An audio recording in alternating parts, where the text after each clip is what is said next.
Me arruinó la vida, así que lo ayudé a arruinar la suya sin tocarlo jamás. Mi nombre es Darren, tengo 35 años y hasta hace poco pensaba que llevaba una vida relativamente buena. No una vida perfecta, porque nadie tiene una vida perfecta, y menos después de años de rutina, trabajo y pequeñas renuncias diarias, pero sí una vida construida con esfuerzo, basada en decisiones conscientes. Y entre todas esas decisiones, la más significativa fue casarme con Madison. Conocí a Madison cuando tenía 25 años, en una universidad estatal donde ambos trabajábamos como asistentes de investigación. Yo estaba terminando una maestría en economía aplicada, y ella colaboraba en el departamento de sociología en un proyecto sobre estructuras familiares en comunidades de bajos ingresos. Era brillante, no en ese sentido superficial de las personas que repiten lo que leen, sino brillante de verdad, con ideas propias, capaz de sostener una conversación interesante durante horas sin mirar el celular ni perder la atención. Tenía esa mezcla rara de encanto tranquilo y seguridad intelectual que te hace sentir, desde el primer día, que no estás lidiando con una persona común. Nos conocimos en una sala de descanso, compartiendo la última taza de café de una vieja cafetera que ya nadie reponía. Hablamos sobre libros, sobre cine, y sin darnos cuenta estuvimos allí casi 2 horas. Ella tenía novio en ese entonces. Yo lo supe desde el inicio, pero también supe que algo había cambiado en ella esa tarde. No fue arrogancia, fue instinto. Nos seguimos encontrando en el campus, luego en cafés cercanos al trabajo, y eventualmente, meses después, comenzó lo que ambos fingimos que no queríamos, una relación. Pasaron 3 años antes de que me decidiera a pedirle matrimonio. Fue en un viaje corto a las White Mountains, en otoño, rodeados de colores cálidos y un cielo completamente limpio. Aceptó entre lágrimas, abrazos y esa promesa silenciosa de que éramos el uno para el otro. Nos casamos al año siguiente, con una ceremonia discreta, pero llena de amigos cercanos y familiares. Fue uno de esos días que uno guarda completo en la memoria, sin necesidad de fotos. Uno de mis mejores amigos, Liam, fue mi padrino de boda. Él y yo crecimos juntos desde la secundaria, y a pesar de que tomamos caminos distintos, yo a la universidad, él a iniciar un pequeño negocio de servicios de diseño, siempre mantuvimos contacto. Era un tipo carismático, con esa habilidad para caerle bien a todo el mundo sin esfuerzo, y con una risa contagiosa que aligeraba cualquier situación. Siempre fue el alma del grupo, el que organizaba las reuniones, el que ayudaba a los demás cuando tenían problemas. Lo consideraba como un hermano. Madison y él se conocieron unos meses después de que ella y yo empezáramos a salir en serio. No fue raro que congeniaran. Los dos eran extrovertidos, con sentido del humor similar, con una visión crítica del mundo. Al principio incluso me alegraba de que se llevaran tan bien. Pensaba que eso hacía más fuerte nuestro círculo íntimo, que podíamos ser ese tipo de pareja que no solo crece como matrimonio, sino también como parte de una comunidad cercana y sólida. Con los años, las cosas parecían estables. Tuvimos nuestras peleas, claro, como cualquier pareja, discusiones sobre dinero, sobre si debíamos mudarnos a otro estado por una oferta de trabajo que yo recibí en Boston, sobre cuándo sería el momento ideal para tener hijos. Pero nunca hubo nada que se sintiera terminal. Compramos una casa en las afueras, en un vecindario tranquilo, rodeado de árboles, donde todo el mundo parecía conocerse al menos por nombre. Teníamos 2 perros, hacíamos viajes en otoño y primavera, y durante los fines de semana solíamos invitar a Liam y a otros amigos para noches de juegos o asados en el patio. Yo trabajaba como analista financiero en una empresa tecnológica que me daba cierta flexibilidad horaria. Eso me permitió tener una vida más presente en casa. Madison, por su parte, había conseguido una posición de profesora adjunta en una universidad local, lo que también le dejaba tiempo libre para sus proyectos personales, como un blog sobre dinámicas de pareja que, irónicamente, empezó a tener bastante tracción en redes sociales. Desde afuera, éramos esa pareja que muchos describían como una inspiración. Nos lo decían amigos, compañeros de trabajo, incluso familiares. Mi madre solía comentar con orgullo que Madison era como una hija para ella. Y Liam, por su parte, se convirtió en una constante en nuestras vidas. Ayudaba con reparaciones en casa, venía a cuidar a los perros cuando viajábamos, incluso compartía cenas en fechas importantes. Se volvió parte de la familia. Ciegamente, le abrí todas las puertas. Pero nada es tan perfecto como parece. Empecé a notar señales muy sutiles hace aproximadamente un año. Nada concreto al principio.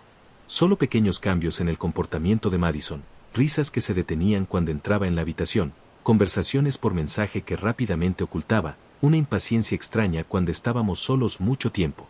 Llegué a pensar que quizás estaba estresada por el trabajo, o que simplemente atravesaba una etapa personal difícil.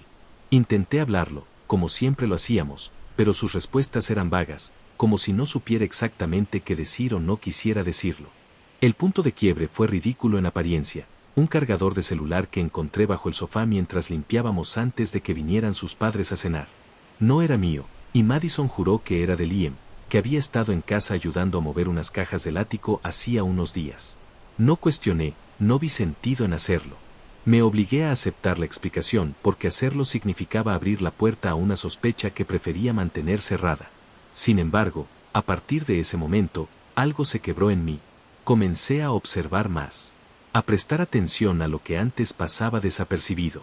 Y lo que vi no me gustó. Una noche, Madison se fue a una reunión del departamento que se extendió hasta pasada la medianoche. No era habitual. Y no me avisó que llegaría tarde. Cuando llegó, olía distinto. No a perfume, sino a alguien más. A otro entorno. Supe, sin necesidad de pruebas, que algo se estaba rompiendo. Decidí no confrontar de inmediato. En lugar de eso, hice algo que nunca había hecho en nuestra relación. Revisé su laptop. No fue fácil. Me temblaban las manos, me dolía el pecho. Me sentía sucio por invadir su privacidad, pero algo en mí ya sabía lo que iba a encontrar. Y lo encontré.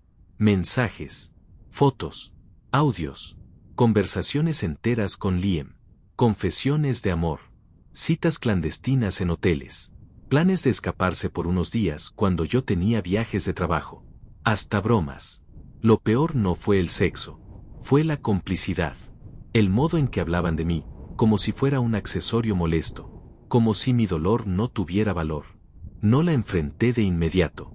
Solo me fui. Me encerré en un motel de carretera, sin decirle a nadie dónde estaba. Y lloré como no lo hacía desde que murió mi padre. En los días siguientes, Madison me buscó desesperadamente. Primero por mensajes, luego por llamadas.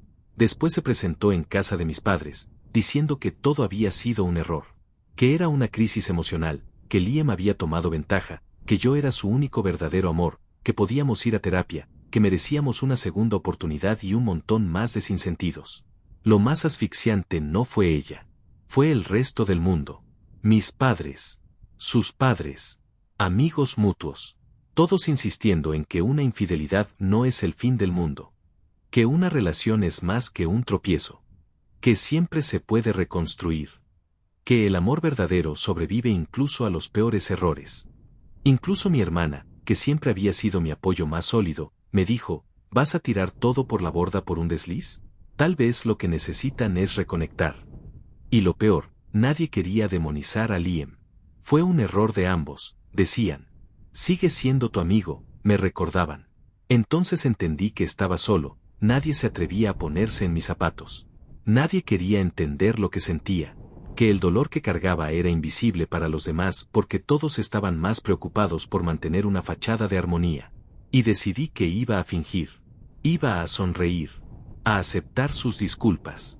A reconstruir la fachada. Pero no para volver a ser el mismo, sino para destruirlos. En silencio. Sin gritar. Sin mancharme las manos. Solo con paciencia. Y con estrategia. Porque si algo aprendí es que no se necesita levantar la voz para arruinarle la vida a alguien. A veces, solo hace falta conocer sus puntos débiles, y darles tiempo suficiente para que ellos mismos se derrumben. Actualización 1. Decidí regresar a casa 3 días después de haber descubierto todo. No avisé. No hice un espectáculo. Crucé la puerta como si volviera de un viaje de trabajo común. Madison se lanzó a abrazarme entre lágrimas, y yo, con un control que no sabía que tenía, le devolví el gesto. No dije una palabra sobre lo que había visto. Solo asentí cuando me preguntó si podíamos hablar. Le dije que sí, que después. Pasé semanas dejando que el silencio hablara por mí. Madison, nerviosa, evitaba dejar el celular a la vista.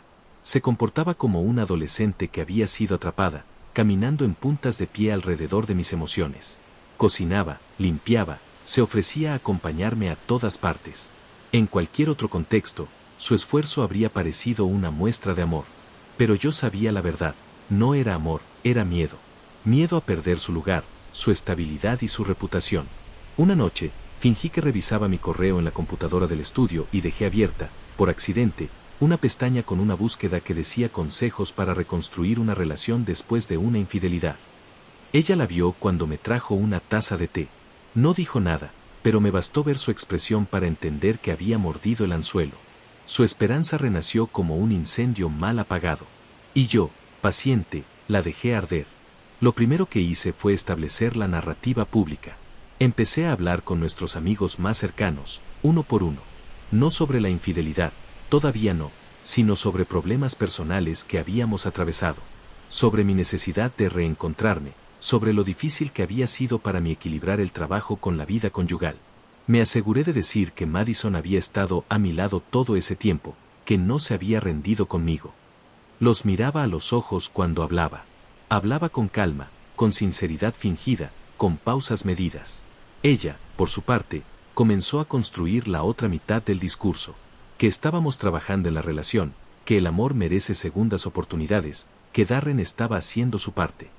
A veces me sentaba frente a ella mientras decía eso por teléfono, y me impresionaba su capacidad para adoptar el papel de víctima emocional con tanta naturalidad. No había remordimiento, no había duelo, solo miedo al rechazo, a ser la mujer que fue perdonada por obligación, no por amor. Y ese miedo la hacía débil.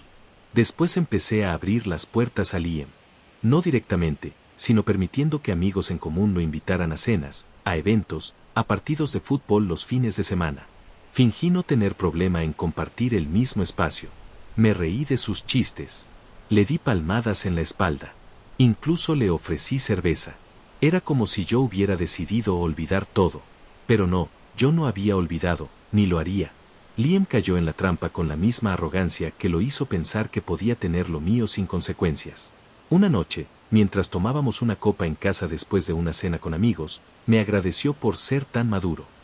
Dijo que admiraba mi capacidad para ver el cuadro completo, que no muchos hombres podrían hacer lo que yo estaba haciendo. Lo miré con una sonrisa que me dolió sostener, y le dije que uno no puede vivir cargando resentimientos eternamente. Se relajó. Se sintió seguro. Creyó que yo era más débil de lo que realmente era. En paralelo, empecé a construir mi estrategia en silencio. No era suficiente con distanciarlos emocionalmente. Quería que se derrumbaran desde dentro. No con escándalos, ni con gritos, sino con movimientos quirúrgicos, precisos, invisibles. Primero me enfoqué en el blog de Madison. Ella no lo sabía, pero desde hacía meses lo leía bajo un seudónimo. Comentaba, sugería temas, e incluso participé en algunos foros donde ella publicaba sus artículos para recibir feedback. Ganarme su confianza como lectora frecuente fue fácil. Bastaron unos cuantos elogios bien redactados y un perfil falso con la historia trágica de una relación rota para que me diera acceso a su comunidad privada. Una vez dentro, comencé a filtrar lentamente parte de su contenido. Usaba mis conocimientos en economía y mi red de contactos para modificar ligeramente algunos datos, para hacer que algunas publicaciones parecieran plagiadas. Lo hacía de forma tan sutil que parecía que ella había copiado sin querer. Empecé a enviar correos anónimos a revistas digitales donde ella colaboraba, señalando las similitudes preocupantes con otros artículos ya publicados. No tardó mucho en recibir su primera advertencia formal. Mientras tanto, con Liam, fui más directo. Me ofrecía ayudarlo con su negocio. Le presenté a un cliente importante, un conocido mío que fingía ser un contratista buscando rediseñar una oficina. Liam aceptó encantado, sin saber que estaba entrando en una trampa fiscal. El cliente le pidió facturas, licencias, documentación que Liam tenía, a medias. Siempre había operado en una zona gris, sin demasiada preocupación por los detalles legales. Bastó con exponer una pequeña irregularidad para que su nombre empezara a aparecer en una investigación local sobre evasión de impuestos. Pero lo más delicado, lo más perverso, si soy honesto, fue la forma en que me fui apoderando del discurso emocional entre ellos. Madison ya no confiaba del todo en Liam. Empezó a ver señales donde antes no había. Pequeñas mentiras, ausencias sin explicación, mensajes leídos que él no respondía. A veces me preguntaba si creía que Liam tenía otros asuntos. Yo, con una mueca de duda, decía, no lo sé, Maddie. Y funcionaba. Porque ya estaba rota. Porque sabía lo que era traicionar, y por tanto, temía ser traicionada. Y ese temor la estaba volviendo paranoica. Mientras tanto, Liam creía que Madison se estaba distanciando por culpa mía. Empezó a escribirle menos. A verla con ojos diferentes. Me comentó, una tarde mientras veíamos un juego, que las cosas con Maddie eran más complicadas de lo que pensaba. Y yo asentí, diciéndole que el pasado siempre deja cicatrices invisibles. No tenía prisa. Sabía que en algún momento todo se desplomaría. Y cuando llegara ese día, yo iba a estar allí. No como el esposo traicionado, sino como el arquitecto de su ruina. Actualización 2. Las grietas empezaron a hacerse visibles para todos, aunque ninguno sabía realmente dónde mirar. Madison estaba más inquieta, más sensible a los comentarios de nuestros amigos. Si alguien mencionaba lo bien que nos veíamos juntos ahora, ella sonreía con rigidez, como si se obligara a creerlo. Liam, por su parte, dejó de frecuentar tanto nuestra casa. A veces ponía excusas absurdas para no venir a las reuniones o llegaba tarde y se iba antes que todos. La tensión entre ellos ya no era una sospecha, era un muro invisible que los separaba incluso cuando estaban en la misma habitación. Y yo, seguía interpretando el papel de esposo en proceso de reconciliación. Organizando cenas, reservando viajes cortos, enviándole flores a la oficina, haciéndole pequeños regalos que en otro contexto serían románticos. Pero lo hacía con precisión quirúrgica. Sabía qué mostrar, cuándo, y ante quién. No era amor lo que demostraba. Era estrategia. Y mientras más creía ella que yo estaba intentando salvar nuestro matrimonio, más presión sentía por mantener esa imagen ante los demás. Pero por dentro, el desgaste emocional la estaba carcomiendo. Un día, durante una caminata por el vecindario, Madison estalló. Sin previo aviso, sin detonante evidente. Estábamos hablando sobre comprar un auto nuevo y, de repente, me preguntó si la había perdonado de verdad. Me detuve, la miré a los ojos y dije, sin pestañear, te estoy dando todo lo que tengo. Si tú dudas, es porque hay algo en ti que todavía no ha sanado. No era una respuesta. Era un reflejo de su propio vacío. Y lo sintió. Después de esa conversación, Madison comenzó a asistir a terapia. Me lo dijo con voz temblorosa, como si esperara que me molestara. Pero le dije que me alegraba, que sanar era importante. Incluso le ofrecí pagar las sesiones. Y así lo hice. No porque me preocupara su salud mental, sino porque quería saber qué tanto estaba dispuesta a confesar. Elegí al terapeuta. Uno recomendado por un conocido, alguien confiable, que sin romper la confidencialidad me hacía llegar señales sutiles a través de conversaciones casuales. Nada explícito, solo suficientes piezas para entender su estado emocional. Sabía que Madison no se atrevía a contarle la verdad completa. Hablaba de errores, de desconexión emocional, pero no de traición. Mantenía el discurso de que habíamos pasado por una crisis, y que ahora todo estaba mejor. Pero internamente, la culpa se mezclaba con paranoia. Temía que en cualquier momento yo cambiara de opinión y que lo perdiera todo. Esa ansiedad la estaba enfermando. Mientras tanto, Liam fue citado por la oficina del IRS para aclarar ciertos movimientos de su empresa. Lo supe antes que él, porque yo lo provoqué. Un informante anónimo había enviado una serie de documentos, fabricados, pero convincentes, que señalaban irregularidades en sus declaraciones de impuestos. No lo iban a arrestar, pero sí a multar. Y su reputación dentro del pequeño círculo empresarial local ya empezaba a decaer. Una tarde, lo encontré en un bar. Solo. Bebiendo. Fingí que había pasado por ahí por casualidad. Me acerqué, le ofrecí otra ronda y charlamos como viejos amigos. Me habló del estrés, de cómo sentía que todo lo que intentaba últimamente salía mal. Me dijo que Madison ya no era la misma, que él pensaba que tal vez ella estaba culpándolo por cosas que no tenían que ver con él. ¿Crees que ella sabe algo?, me preguntó, entre dientes. Yo fingí sorpresa. ¿Saber qué? Él se quedó en silencio unos segundos y luego desvió la mirada. Nada. Olvídalo. Me tomó todo el autocontrol del mundo no sonreír en ese momento. Porque en ese gesto, en esa pregunta, entendí que el castillo de arena se estaba desmoronando. Madison empezó a alejarse de su comunidad online. Su blog perdió regularidad. Las colaboraciones con revistas digitales cesaron. Comenzó a recibir comentarios agresivos de supuestos seguidores, muchos de ellos creados por mí, que cuestionaban su credibilidad, que traían a la luz artículos similares publicados por otros autores. Nadie la acusó directamente de plagio. No fue necesario. Solo bastaba con sembrar la duda. Nuestra familia, que tanto la apoyó al inicio, también comenzó a notar cambios. Su madre, que vivía en otro estado, la llamó una tarde mientras estábamos cenando y Madison colgó llorando. Al parecer, su madre le había preguntado si algo oscuro había ocurrido entre nosotros, porque había notado que yo me veía más sereno y ella más tensa. Y ahí supe que mi estrategia estaba funcionando a nivel profundo. No necesitaba gritar, ni confrontar. Solo dejar que el peso de sus propias decisiones la aplastara. Para cuando decidí que era hora de empezar la siguiente fase, Madison ya era una sombra de la mujer que había conocido. Y lo mejor de todo, aún pensaba que yo era su tabla de salvación. Actualización 3. La última fase de mi plan no fue una explosión. Fue una serie de pequeñas detonaciones, una tras otra, dirigidas con la precisión de alguien que ha pasado más tiempo observando que actuando. Madison ya no dormía bien. Se despertaba en medio de la noche, miraba su celular con ansiedad, repasaba su correo cada hora. Su blog estaba casi abandonado, sus colaboraciones canceladas. Algunas marcas con las que tenía acuerdos de contenido simplemente dejaron de responderle. Otras, más audaces, le retiraron campañas por baja recepción e interacción, aunque en realidad la caída era producto de una red de usuarios falsos que había activado para sabotear su engagement. Había creado toda una narrativa digital alrededor de su aparente falta de autenticidad. No había pruebas concretas. Solo ruido. Pero en esta era, el ruido es suficiente. Mientras tanto, en casa, el ambiente era casi clínico. Desayunábamos en silencio. La abrazaba al salir, como siempre, pero no con amor, sino con la rutina de quien sabe que el fin se acerca. Ella se aferraba a cada gesto, tratando de convencerse de que todavía quedaba algo que rescatar.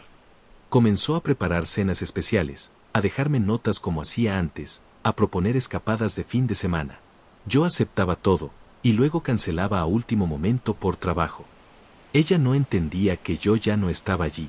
Solo quedaba mi sombra. Liam, por su parte, recibió una auditoría. No encontró pruebas directas de evasión fiscal, pero sí errores que él mismo había cometido por descuido. Eso bastó para que perdiera un contrato importante con una firma internacional. Empezaron a circular rumores entre colegas sobre su falta de fiabilidad y su imprudencia financiera. Yo no tuve que decir una sola palabra. Solo envié, desde cuentas anónimas, los documentos adecuados a las personas correctas. El resto lo hizo su historial y el poder de la sospecha. La gota que rebalsó el vaso fue una carta. No mía. De su exjefa. Una mujer con la que Madison había roto relaciones por diferencias creativas, pero que aún le tenía respeto. Esa mujer recibió un correo anónimo donde se exponía que Madison había reciclado contenidos de otras blogueras para su newsletter. Técnicamente no era plagio, pero la similitud en estructura y enfoque era alarmante. Lo suficiente para que su reputación como creadora original quedara en entredicho. Esa carta circuló por varios medios. Y cuando Madison lo supo, colapsó. Recuerdo esa tarde con claridad. Llegué a casa y la encontré en el suelo, rodeada de papeles impresos, su laptop abierta, y los ojos rojos de tanto llorar. Me arrodillé a su lado, fingiendo preocupación, y ella se lanzó a mis brazos como una niña asustada. Todo se me está yendo abajo, sollozaba. No sé qué hice para merecer esto. La apreté fuerte. Le acaricié el cabello. Le susurré que estaría bien. Que era solo una racha. Que la apoyaría, como siempre. Porque para ese momento, lo único que necesitaba, era verla completamente rota. Y entonces, días después, me largué. Sin escándalo. Sin gritos. Sin una pelea que justificara mi partida. Solo le dejé una carta en la mesa, explicando que había hecho todo lo posible, pero que ya no podía seguir en un matrimonio donde no me sentía amado. No mencioné su infidelidad. No hablé de Liam. No eché culpas. Solo le dije que necesitaba recuperar mi paz, y que merecía rehacer mi vida con dignidad. Esa carta fue el arma más afilada que pude haber usado, porque al no culparla, la obligué a cargar con toda la culpa a ella sola. Sus amigas, sus conocidos, incluso su familia, comenzaron a preguntarle qué había pasado. Ella no podía decir la verdad sin quedar expuesta. Tampoco podía fingir que todo estaba bien, porque era evidente que no lo estaba. Se quedó sin narrativa. Y lo mejor de todo es que Liam, ahora arruinado profesionalmente, ya no era una opción. Intentó contactarme varias veces. Llamadas, correos, mensajes por redes. No respondí ninguno. La bloqueé en todos los canales, excepto uno, su correo electrónico.